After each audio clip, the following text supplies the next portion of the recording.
Vamos recebê-la? Então solte a vinheta, meu querido. No programa de hoje, vamos soltar a braba. Ela é uma grande jornalista com mestrado em ciências políticas e estudos do Oriente Médio e usa todo o seu conhecimento e discernimento a serviço da informação. Porque o que é intuição, né? Intuição é aquela inteligência que é tão rápida que tu não consegue rastrear. Palmas para Paula Schmidt. Muito bem. Está aqui a Paula Schmidt. Deixa eu já mostrar de cara o livro que me interessou muito. Boa. Sim. Por quê? Porque o livro chama-se Consenso Inc. Tá aqui, ó. O monopólio da verdade e a indústria da obediência. Maravilhoso. Que é mais ou menos algo que a gente está vivendo hoje em dia, mesmo sem perceber. Porque a gente não... Só existe uma verdade. Por que, da onde veio isso? E só vai continuar tendo uma verdade? Não vai ter mais discussão, a gente não vai mais sentar, falar tem isso, tem aquilo, vamos decidir, vamos escolher. Não tem mais isso? Pois então, tá difícil isso, né? O debate e a contraposição de ideias. A gente viu na pandemia, por exemplo. Só um exemplinho, assim, que quem trabalha na mídia entende o absurdo que eu vou relatar aqui. Como pode...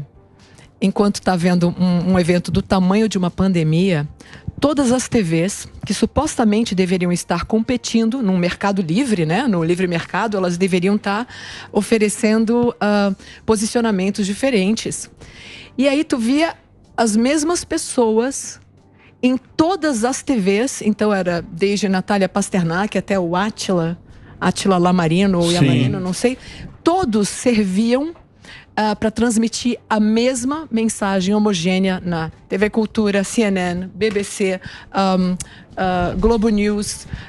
Como é que pode todos se valerem da mesma fonte num momento em que é crucial que exista contrapontos ao que estava sendo dito? E hoje a gente sabe que o que foi dito não é nem verdade. Sim, exatamente. Então, isso é muito perigoso. E assim, o fato de que, por exemplo, Emílio, nem tu nem eu entendemos o suficiente de ciência pra gente tomar uma decisão por conta própria. Então, o que a gente faz? A gente... nossa, gente, eu tô feia naquela câmera, tá? Tá bem. Pelo amor de Deus. Essa daí tá melhor. Não, tá bem. Não, você tá linda. Tá bem. Você tá linda. Olha, eu trouxe um presentinho. Mas então, assim, o que a gente faz naturalmente numa situação dessas? Nós que não temos conhecimento de ciência e imunologia, a gente tem que terceirizar a nossa opinião ou a nossa conclusão para pessoas que sabem mais do que a gente. Especialistas. É até um instinto de sobrevivência. Então, o que tu faz? A coisa que mais pode te ajudar é tu, no mínimo, ser provido de 2 pontos de vista diferentes para que tu daí delibere se vale a pena acreditar no fulano ou no cicrano. Agora, quando tu é privado desse contraponto, tu não tem nada além de seguir exatamente o que a pessoa está falando. Então, tu terceiriza tudo. Tá, mas esses caras... Eu vou ter que fazer um break rapidinho pro Reginaldo. É só o break pro Reginaldo. Ó, a Paula tá aqui com a gente. O livro tá aqui. Tá à venda, né? Tá à venda em todas as livrarias. Muito interessante, muito bacana. A gente vai continuar esse papo. Você que está no rádio vai ter que esperar um pouquinho, mas já a gente tá de volta. Pode rodar, ô Reginaldo. Então, mas, por exemplo, vamos pegar esse exemplo que você deu da pandemia, que é uma coisa... A gente tá no ar agora? A gente tá no ar aqui. É que tem um monte de YouTube, plataforma TV, e uma confusão. Tá joia. Mas fica tranquila. Essa turma, ela errou junta. Errou todo mundo. Foi. Né? Se você pegar lá, errou a Globo News, errou o tu já OMS. admite hoje que erraram, né? Assim, hoje em dia tá eles, claro. Sim, eles admitem, mas também não fala muito. Calma, mas também se fizeram dono da verdade na época. Sim, Isso. Sim. Esse é o problema. Mas tinha a OMS por trás também, né? Isso. A OMS também validava. Que validava então, o negócio. A gente tem que lembrar, por exemplo, quem são os maiores financiadores da OMS? Então a gente acaba acreditando que a OMS é um órgão público global que está neutro e que está aí para fazer o nosso bem. A OMS é, em grande parte, e talvez na sua maioria, financiada com dinheiro privado, de empresas privadas que, por acaso, têm interesses diretos na promoção de pandemias, de soluções para pandemias que não solucionaram, Sim. como a gente viu. Então, assim, ó, eu usei uma metáfora, e tá num artigo do meu livro, que é assim, ó. Quando tu tá numa sala de aula, digamos que tu é uma professora, um professor tá ali na sala de aula e o pessoal tá colando. Então a pergunta é, quanto que é 10 vezes 3? Todo mundo coloca 30, digamos, crianças de 4 anos, ela fala, pô, tá, essas crianças até que estão espertas. Uhum. Agora, se todas essas crianças colocarem que 10 vezes 3 é 82, é uma impossibilidade estatística que todas errem do mesmo jeito. Uhum. Que todas errem é uma possibilidade. Sim. Agora, que todas errem Sim. com a mesma resposta, Sim. uma resposta errada, daí tu há que convir que Perfeito. Houve uma sugestão de que a resposta errada fosse sempre a mesma. Uhum. Eu chamo isso de consenso Inc., que é uma imposição de uma verdade que vem de cima. Tá. Ô, Emílio, eu gosto... Tem gente que fala assim, mas uma conspiração desse tamanho jamais aconteceria. Uhum. Teria que combinar com todo mundo. Isso é de uma ingenuidade constrangedora. Verdade. Porque é muito fácil criar uma orquestra que toca igualzinha sem nunca nem ler a partitura. Eu vou te explicar como. O governo Dória, por exemplo, ofereceu dinheiro para todo mundo que morresse de Covid. Tu tinha o auxílio funeral, o auxílio funerário. No livro tem o documento, tem a página do governo do Estado de São Paulo. Tinha hospital também, né? A pessoa quando... O leito, isso. Né? Então, assim, ó, hospitais que eram pagos pelo Estado e por agências de seguro, era a eles oferecido mais dinheiro se o leito fosse declarado como sendo para a Covid. Veja... Não existe uma lógica por trás disso, porque se tu tá morrendo de câncer ou de outra doença, para ti é irrelevante. Sim. Então, Exato. Por que incentivar? Então, isso é um incentivo claro. Aí até pessoas boas acabam entrando nisso, porque, digamos, tu é um hospital público, tu sabe que te falta dinheiro para um monte de coisa, para limpeza, para oxigênio, para diabo a quatro. E aí tu pega e fala, poxa, se eu falar que esse leito aqui é de Covid, a gente ganha R$1.000 a mais por dia e eu preciso pagar mais para aquela enfermeira, ela já fez plantão e não ganhou nada. Então, assim, é até um mecanismo bastante humano, eu acho, em que tu te justifica naquela pequena fraude. Os próprios respiradores, né? Que não serviu para nada. Não, o negócio dos respiradores é surreal. Que não serviu para nada. Era protocolo chinês também, né? Então, eu não sei se era protocolo chinês. Não, a primeira vez que pegaram, teve na Itália também. Propaganda chinesa. Aquilo lá... Isso, teve muita coisa que veio de lá, né? Que a gente... Assim, ó, o negócio dos respiradores é muito interessante, porque em maio de 2021, eu li uma reportagem de umas 10 páginas da New Yorker, porque eles estavam falando muito dos respiradores, e aí ali já estava claro. A New Yorker faz reportagens que levam, assim, 6 meses para investigar. Uhum. Ali já tinha depoimento de vários especialistas dizendo que a média de sobrevivência depois que a pessoa é colocada num respirador é de a média de morte é 80%. Então, de 100 pessoas que entram no respirador mecânico, só 20% saem vivas. Então, o que uma pessoa decente, honesta e que entende de medicina vai falar? Temos que fazer de tudo para a pessoa não entrar. Não entubar rápido. Daí o que eu encontrei? Por acaso, eu estava pesquisando sobre um cara que chama Ralph Baric. Ralph Baric vale uma história toda sobre ele. Quem que é esse cara? Esse é um cara que em 2016 ou 2014, se não me engano, estava financiado com dinheiro do governo americano, pesquisando uma maneira de tornar o vírus SARS mais letal para o ser humano. Era essa a pesquisa.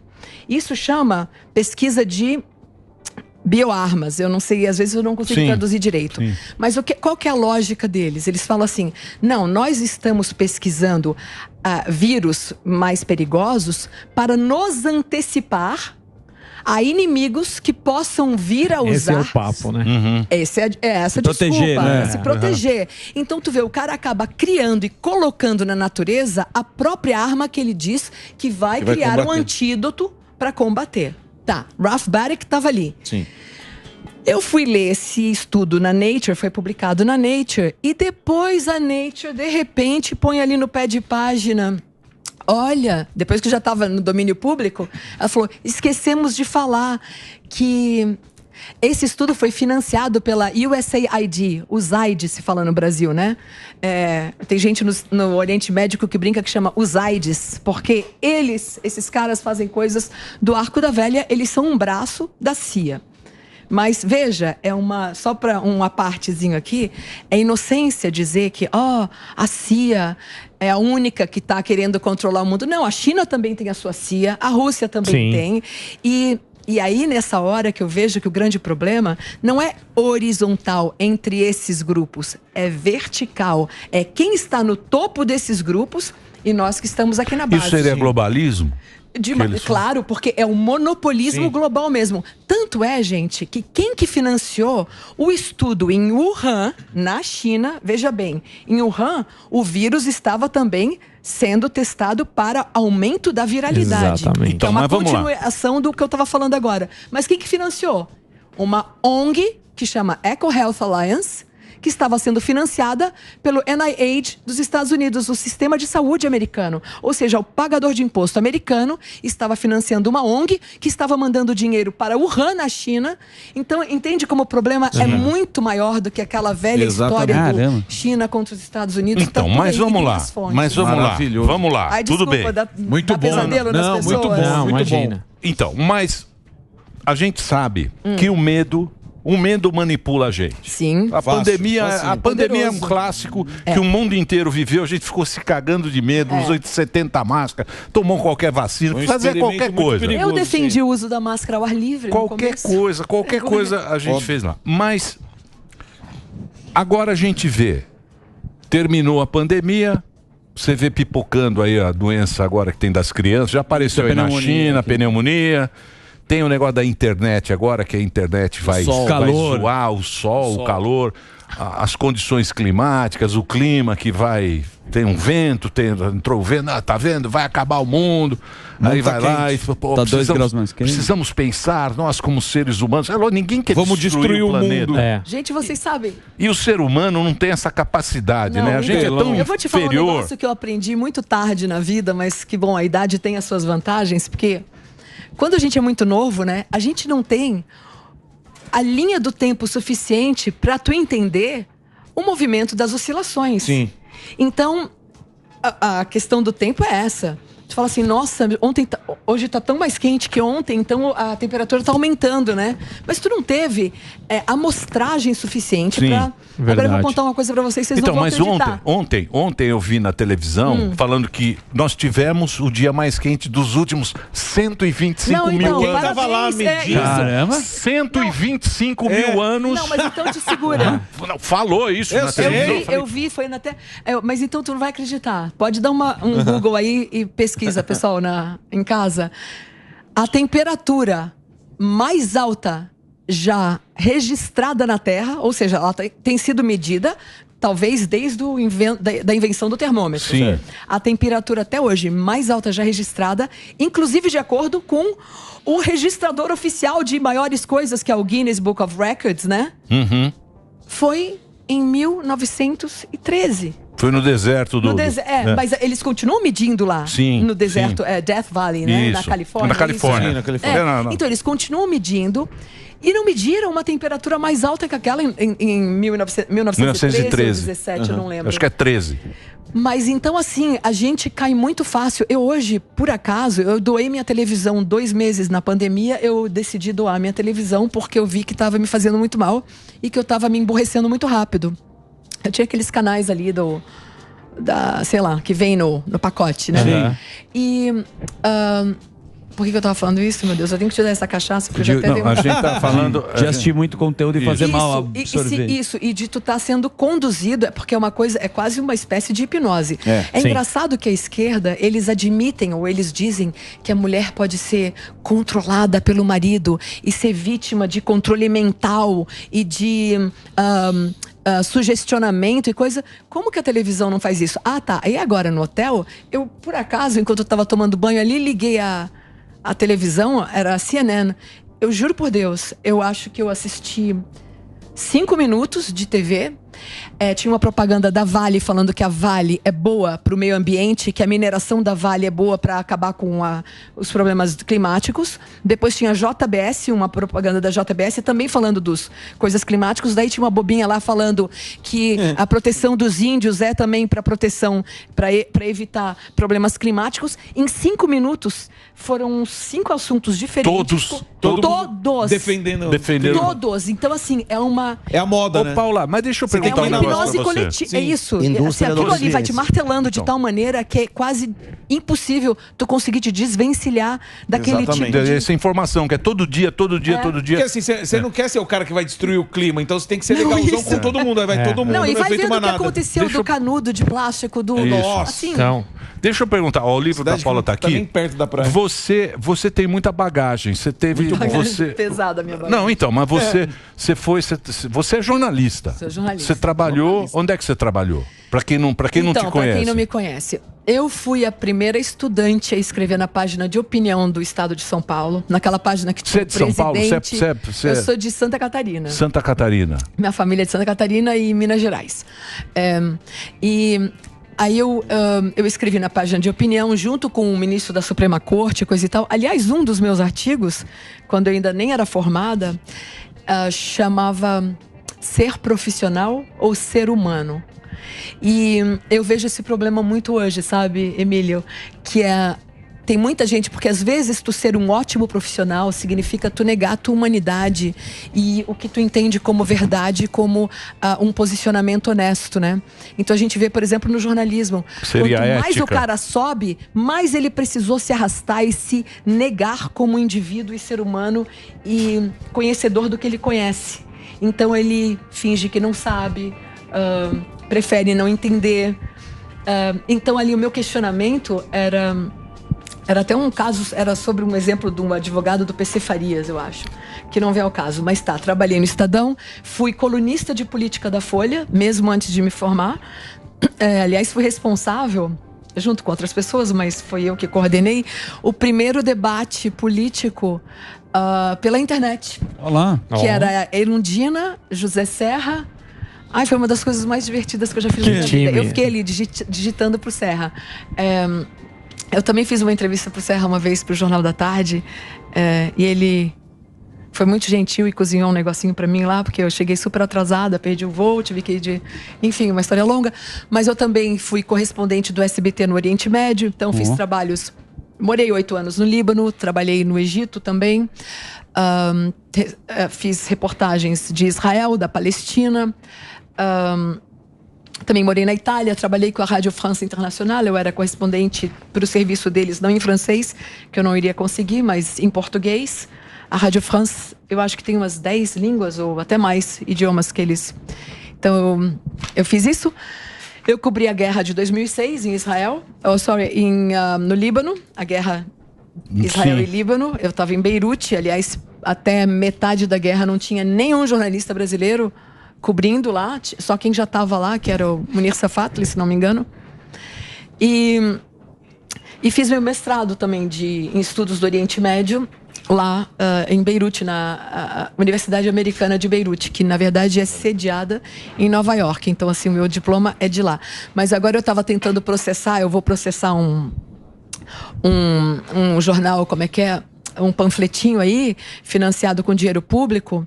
E aí o meu advogado estava perguntando ontem, qual é o seu registro de jornalista? Qual é o número do seu registro? Eu falei, não sei, eu nunca fui pegar a minha carteira. Aliás, eu tendo faculdade e tendo mais do que experiência, eu nunca fui a favor de restringir a atividade jornalística a quem tinha passado numa universidade. Tem numerinho, né?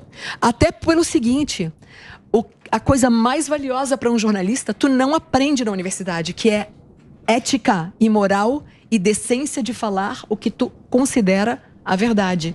Então isso um professor não vai te ensinar. Ou tu aprendeu na tua família, na tua vida, ou esquece. Então, mas você não acha que hoje a demanda do público, como a gente está aqui dividido, a população ela não quer mais saber a verdade. Ela quer saber a verdade que vai deixar... Da bolha dela. Que vai deixar ela gostar. Fala, nossa, esse cara fala o que eu penso. Isso. E antigamente não era assim. Eu acredito que a maioria das coisas que que eu aprendi na vida foi com foi com literatura que eu não gostava, foi com música que eu brigava. Eu falava, como é que o cara faz uma letra tão ruim como essa? Eu quero entender a letra desse filho da mãe, desse cara. Putz, perfeito, foi sempre brigando as coisas que eu aprendi na vida. Mas hoje não, hoje a gente percebe, e não é só de esquerda, falar que é esquerda e direita, para os patriotas também é a mesma coisa. Se você não falar o que eles gostam, exatamente. Você é um canalha.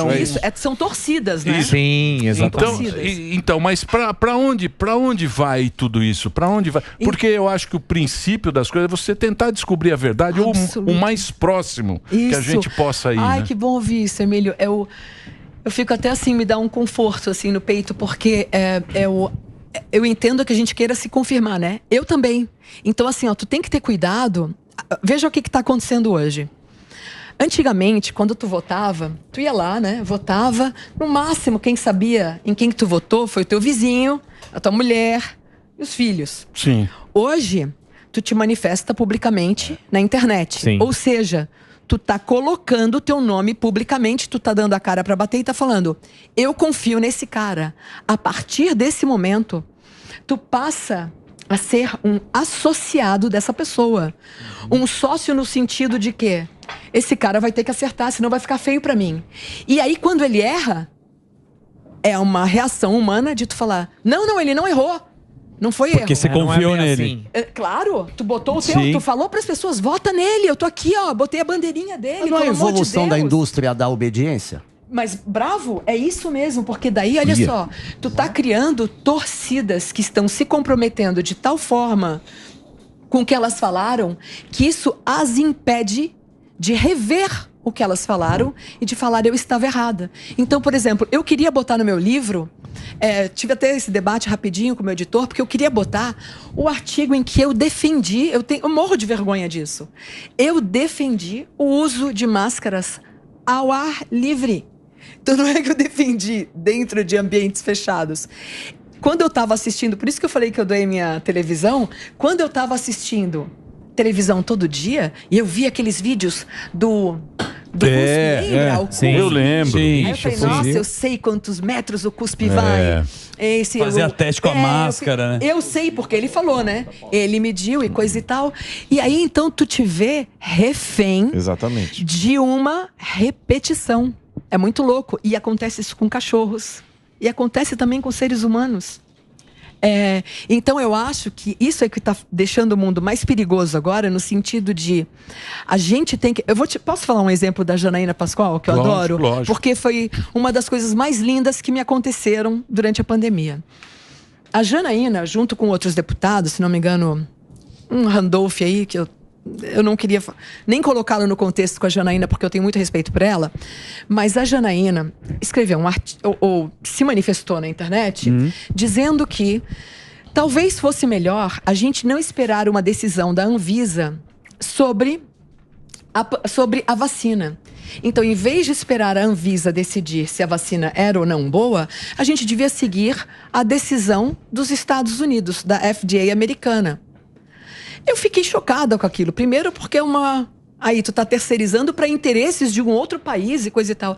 Então eu escrevi um artigo bem duro, com palavras até bastante grosseiras. E eu cheguei a falar uma coisa tipo assim, o idiota ou o burro, ele acha que tudo que ele sabe é o tudo que existe. Então eu fui muito deselegante com a Janaína. E para minha surpresa... É chocante. Naquela semana, essa mulher vai no Facebook, tem, sei lá, seus milhões de seguidores, e ela põe uma mensagem assim. E eu só fiquei sabendo porque um vizinho meu que me mandou. Ela botou uma mensagem assim: não obstante as palavras desnecessárias, ou ela quis dizer minha falta de elegância, recomendo muito a leitura desse artigo para que a gente consiga ampliar o debate. Cara, é isso. A partir dali... Então, assim, porque ela podia... Ela tem uma opinião, mas ela respeitou a sua. E ela mudou a dela. Porque o meu artigo inteiro era mostrando todas as sacanagens, todas não, algumas, da FDA, como que eles foram corruptos, como eles são financiados pela própria indústria farmacêutica. Só errou, né? Errou muito. O Fauci lá. Deixa eu fazer um break rapidinho. É um break rapidinho. Deixa eu passar aqui o Instagram é Paula Obscura mesmo? O Instagram? O Instagram, eu prefiro que não... É isso. Já foi. Já foi. Agora já Vai chegar a 10 mil rapidinho. Já foi. O livro tá aqui, ó. O livro tá aqui, à venda em todo o Brasil. Vai ter noite de autógrafo amanhã na Drummond. Amanhã, aqui Amanhã na Drummond, aqui do Conjunto Nacional, às 7 da noite. Então amanhã tem o lançamento aqui, a noite de autógrafos da Paula Schmidt, Consenso Inc. Amanhã, sexta-feira, a partir das 19 horas, iremos lá tomar um vinho com você. Opa! Fazer um Vai break ter que ter vinho, hein, editor? Fazer um break pro Reginaldo. Reginaldo, faz o breakzinho rapidinho aí.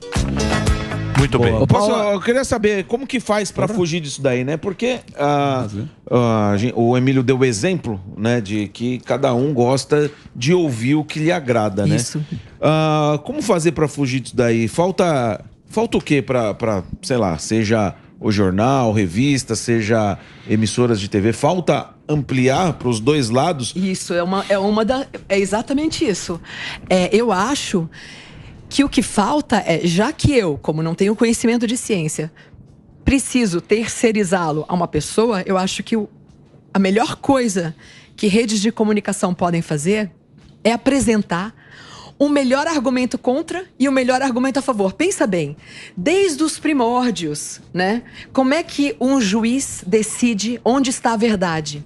Ele decide onde está a verdade a partir da garantia de que desse lado vai ter uma pessoa usando os melhores argumentos contra esse indivíduo e deste lado vai ter alguém usando os melhores argumentos a favor desse indivíduo. Sim. Então a garantia do juiz é que ele vai estar sendo apresentado com você tem que escolher um lado. Ideias mais inteligentes. Isso, escolher alguma coisa. É uma escolha. É uma Aí, escolha. Não, porque o negócio é o seguinte: nós não deveríamos ser nem advogados, nem promotores. Nós somos juízes. Sim.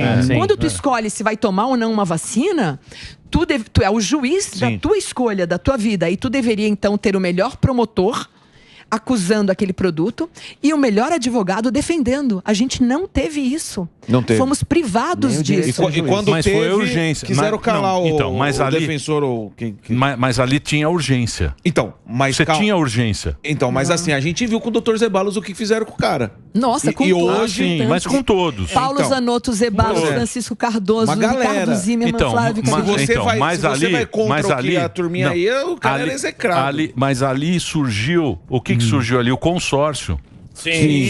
Fechou o acordo. Eles foram juntos com a mesma ideia. Exatamente. E eu chamo de cartel, porque não existe consórcio de imprensa. Pensa bem, no mundo livre, jamais eles deveriam estar associados. Exato. Não, mas aqui a gente recebeu a mulher lá da USP, que era a favor da máscara. Recebeu lembra da mulher que brigava aqui? Não, vocês fazem parte de uma... Juro, vocês fazem parte de uma minoria. Mas virou negacionista. Minoria. Claro. Virou negacionista.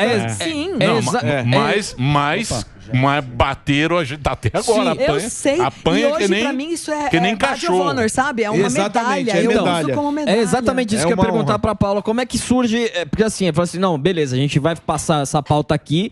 Quem for contra a gente... vai ser o negacionista, vai ser tudo até o nazista. Isso, genocida, né? O fascista e tudo. E isso até hoje. Se você discorda da ideologia hegemônica, você é taxado das piores coisas que existem. Isso faz parte também de toda essa... Porque você cria um vocabulário. Isso. Então, aí que tá. É uma ótima pergunta, porque assim, ó... Da onde que todo mundo começou a usar as mesmas palavras? Isso não é por acaso. Isso é pensado. Existem grupos que são... Pensa bem, tu tem $1 trilhão. Tu acha que tu não vai ter controle sobre universidades? Aliás, eu recomendo aqui a quem está assistindo, procurar. Gente, meu cabelo tá horrível. Isso que eu ando de boné, tá? Tá lindo. Eu ia falar. Eu também. Eu ando de boné por isso. Fuzil devia assumir também o boné. Tá, mas então, a Harvard, por exemplo, é financiada majoritariamente por hedge funds que têm interesse direto. Sim. Por exemplo, um dia eu estava assim muito desesperada. Hedge funds são fundos de muita grana. De investimento. Então, BlackRock e Vanguard são ótimos exemplos, né? Porque aí tu acha, tem competição entre a Pepsi e a Coca. Que bom, porque então significa que a Coca vai usar melhores ingredientes, porque a Pepsi agora tem mais produto natural. Aí tu vai ver, os donos da Pepsi e a Coca são a mesma pessoa. Sim. É o mesmo grupo. Então, eles fingem que existe. Então, o negócio do consórcio, do consórcio é um cartel, né? Agora, isso que tu falou de quem escolhe essas palavras e coisa e tal, é isso que eu chamo também, e eu explico no livro, que é a pirâmide do consenso. Eu entrevistei uma vez, eu vou só usar esse exemplinho, porque eu achei tão revelador na época. Eu entrevistei uma feminista muçulmana, mas ela virou ateia ou agnóstica, alguma coisa assim, egípcia, muito famosa, Nawal Saadawi. E ela sofreu circuncisão clitoriana ali. Que é terrível. Foi queimada, não? Não, ela não foi queimada, não, ela é a muito coisa mais. respeitada. Acho que absurdo. É a coisa mais terrível que possa existir. Agora, só para registrar, tem países cristãos na África que também fazem. Então ela não é uma coisa nem preconizada no Corão e nem em Hadith, que eu saiba, mas ela é uma coisa mais africana ali. E a Nawal Saadawi, o Egito sendo norte da África, enfim, ela e também muçulmano, porque a maioria dos países que fazem isso é sim muçulmana. Mas eu a entrevistei e ela falou assim, a religião, o Islã, o governo quer que as pessoas sigam o islamismo, o Islã e coisa e tal. Eu falei assim, mas por que seria do interesse do governo promover uma religião assim? Ela falou assim, Paula, pensa comigo. No Islã, o homem controla a mulher. Assim, o governo só tem metade do trabalho. Exato. Ele só precisa controlar o homem, porque a mulher já está controlada. Então, e aí tem um outro exemplo que eu também adoro. É uma boa ideia, viu? Pois então, São espertos. Já corta o caminho. Gostei dessa ideia. Já corta o caminho. Não devia ter falado isso aqui.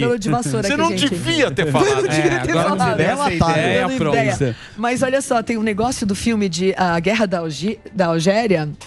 É isso, né? War of Algiers. Eu não sei, é um filme acho que da década de 50 e também é muito interessante. Que é assim, ele mostra a organização subversiva, talvez terrorista, que está acontecendo ali. Eu vi faz muito tempo. E a organização é feita de tal maneira que veio daí a minha ideia de pirâmide do consenso, que é o seguinte: tem um cara, então digamos, tem um chefe. O chefe tem 2 homens fortes ali. Cada homem forte tem outros 2 caras. Só que os 2 caras abaixo do homem forte nunca sabem quem é o chefe que está acima deles. Uhum. Para que isso é feito? Para que então tu vai expandindo essa lógica piramidal para baixo. Se tu pegar um terrorista ali, tu no máximo vai conseguir derrubar 2 outras pessoas, que é o que tá com ele e o que tá imediatamente o cara que é o líder tá lá longe, você nunca vai chegar nele. Que é o que acontece no Catar. Os caras são no Catar. Isso. Os caras do Hamas, né? Então, mas é isso. Mas isso acontece também, esse tipo de inteligência estratégia militar acontece no mundo privado também das empresas. Sim. Então, assim,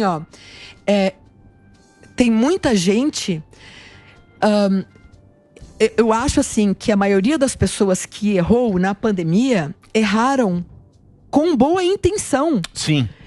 E promoveram o erro acreditando que estavam promovendo algo correto. E eu quero acreditavam, né? Foi uma novidade. Devido à urgência da coisa e assim, toda. E da falta de tempo para pesquisar e coisa e tal. E aquela terceirização. Tu passa, eu escuto o cara que tá acima de mim. Você acredita? E aí eu passo pros 2 que estão abaixo, que vão passar pros 4. Então, mas e aí progressão geométrica Paula, do consenso. Mas o povo não é bobo abaixo o Rede Globo. Exato.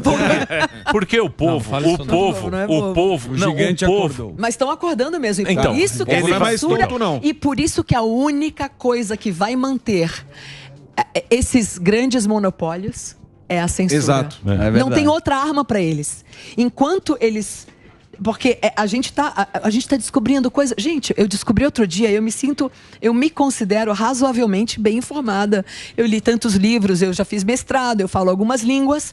E eu não sabia que as Nações Unidas, a OTAN e a NASA tiveram diretores que foram nazistas confessos.